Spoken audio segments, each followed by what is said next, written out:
بسم الله الرحمن الرحيم waxaan rabaa mataqaana in yar inaan horumarka deegaanka si fiican u bayaaniyo oo dadku mataqaana waxa weeye horta runtii waxa la qabto waa wax cad oo marag laga yahay baarlamaanka deegaanka baarlamaanka federaalka ra'iisul wasaaraha dalka Itoobiya Xayla Maryam Desalegn iyo uu sheegay mataqaana odayaasha magafiyaasha Xayla Maryam Desalegn ayaa baarlamaanka hortooda ka soo jeeday deegaanka Soomaalida Itoobiya inuu ka hormarsan yahay hadda mataqaana deegaanadii hore አንዳንድ ክልሎች በጣም አበረታች የሆነ ውጤት ማስመዝገብ ጀምረዋል። ለዚህ እንደ ምሳሌ ሊቀርብ የሚችለው የኢትዮጵያ ሶማሌ ክልል ነው። የኢትዮጵያ ሶማሌ ክልል አመራሩ ከዚህ በፊት የነበረውን እርስ በርስ መናቆር አቁሞ ልማት ላይ አተኩሮ መስራት በመጀመሩ ምክንያት ወትሮ ከምናውቀው በላይ አንዳንድ ጉዳዮች ላይ እንዲያውም ከኢሃደግ ክልሎች ወይም ትልልቅ ክልሎች ከሚባሉ ክልሎች ተነጻጻሪ ወይም በሚበልጥ ደረጃ ጭምር መስራት ጀምረዋል። ለዚህ አንድ ምሳሌ ማንሳት ይችላል። ከዚህ አኳያ የሚታየው የአነስተኛ ግድቦች እና የውሃ ማሰባሰብ ስራን በተመለከተ ነው። በአሁን ሰዓት ከ95 ያልተናነሱ አነስተኛ ግድቦች በራሳቸው አቅም ህዝቡን አስተባብረው እየሰሩ ነው። ትልልቅ ክልሎች በዚህ ደረጃ ሰርተዋል ወይ ጥያቄ ውስጥ ያስገባል። anigu sidaan aaminsanahay deegaanada qaarkood waxay bilaabeen hirgelinta natiijooyin dhiirigelin leh waxaan tusaale loo soo qaadan karaa deegaanka Soomaalida Itoobiya. deegaanka Soomaalida Itoobiya hogaamintiisu inta meel iska dhigeen istijidadkii hadda ka hor jiray xoogana ay saareen horumarka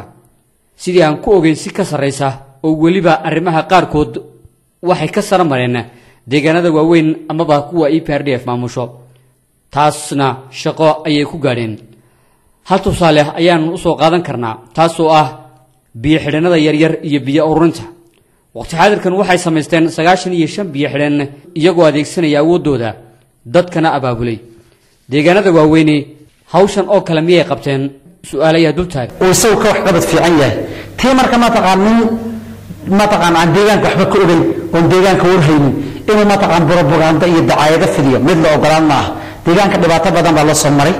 dhiig baa loo daadiyay naf baa loo horay ma taqaan horumarkan deegaanka ka hana qaaday ee ma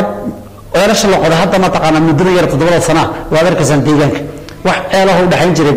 jigjiga iyo jiri galaadi maanta waxa weeye laakiin isbedel weyn ayaa deegaanka ka jira. hospitaalkan waa argaysan ma taqaan Meles Memorial Hospital nimankan hadda sheeganaya in nabadiidka ee ma taqaan Maxamed Badiyo Umar Dool ma taqaan ay hor ma taqaan ka ayaan waxa weeye niman nabadiida oo tuugay oo burcada waxa weeye horumarkaas oo dhan waxa la rabaa in la difaacdo oo naf iyo maalba loo horo oo laga hortago waa nabadiid al-shabaab qandaraas ka qaatay oo lacag lagu bixinayo la fangareynayo marka waxa la rabaa shacabka deegaanka meel kasta haba joogo ka dibadda jooga iyo ka dalka jooga in si adag loola dagaalamo nimanka nabadiidka ee horumarkeena carqaladeynaya deegaanka ma taqaan degmo kasta iyo ma taqaan gobol kasta iyo magaalo kasta waxaad marakatiin waxa la idinku keenay sanadkii 2 jeer ayaa haweenkeena la amaayay ma taqaan lacagta deynta microfinance NC-ga oo degmo kasta 15 qof lacag siiya halkeen laga heli jiray waxay ma helay adduunka Soomaaliyeed ma helin Itoobiya ma helin meel lagu leeyahay Soomaali joogto Soomaaliya is xogogtay meel kasta joogtay waxa weeye war meel laga helay ma jirto waxay ma helay maadaama ka difaacan weynina waa ducufnimadeena iyo jireeceena dhammaan waxa la Soomaalida ma taqaana degan dalka Itoobiya dowladda Soomaalida Itoobiya ha difaacdan systemkooda ha ilaashadaan waxa weeye madaxweynaha dowladda deegaanka Soomaalida hal xubin buu ka yahay waxa difaacanaya waa dadkan ma taqaana horumarka iyo nabadgelyada iyo caafimaadka yare war horumarkaan helay meel laga helin nabadgelyadaan helay meel laga helin caafimaadkaan helay meel laga helin hooyooyinkoon oo indhala marag baan ka nahay hadda aniga hooyadii Faadma Cabdullaahi kamid ahayd kuwii loogu fiiqay halkan ma taqaana indhaha aniga kama qaati marka haddaan difaacan waayo waa nasiib darrada ducufnimadayda waxaan leeyahay nin walba horumarka difaaco oo nimanka nabadiidka waa in lala dagaalamo laga hortago oo ma taqaana meesha joogaanba loogu daato oo wax la tusaday ninka hooyadu wuxuu qaban waaya hadda ma taqaana jigjiga man samatara min bad aabiiba dalka taagan oo ma taqaana anagu lacagta aanu qaadanaadii ana lacagta hadda ku bixiyo ku jiray muxuu kaasi ma taqaana ka bedeli deegan oo dad u sheeg isaga aabihi hooyadii waxay leedahay hadduu run sheegay hooyadii baale waan arabnaa hooyo samatara waxay soo qabo anigu xaliimo xusaana oo samatara min hooyadii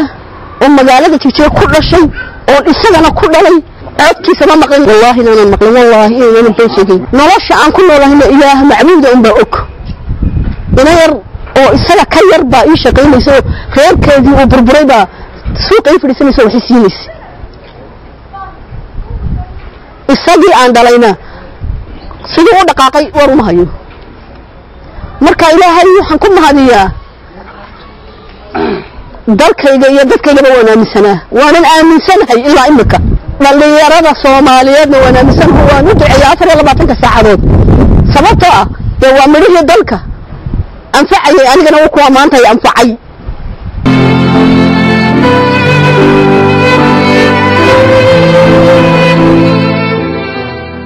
dhalinyarada gaarka ah ee gaar ahaan waliba gurigayga igu soo booqatay inta ay arkeen baahida reerkayga haysata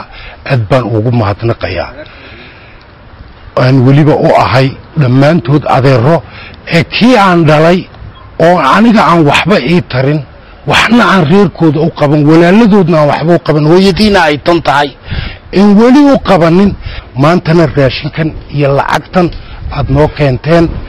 adeer baan idin ahay waalid baan idin ahay halkii samatar idinka ii buuxiyay ummadda maanta samatar dhageysanaysana waxa aan leeyahay aad ii maqla ummadda Soomaaliyeed ummadda kililka ummadda Itoobiya u dhalatay ee wadaniyiinta ah ninka reerkoodii wax u qaban waayay miyuu ummad maanta hogaamin karaa ama odhan karaa af uu kula hadlo uu leeyahay ummadda waxa leeyahay intaasi tusaale ha idin noqoto markaas marka ma taqaan cid kale oo qaban yeena dadka lu goynin ma taqaan dadka yeena lu goynin nin waliba naqana ha ogaado oo ha ka hortago waa nabad diid ad oo ma taqaan al-shabaab waliba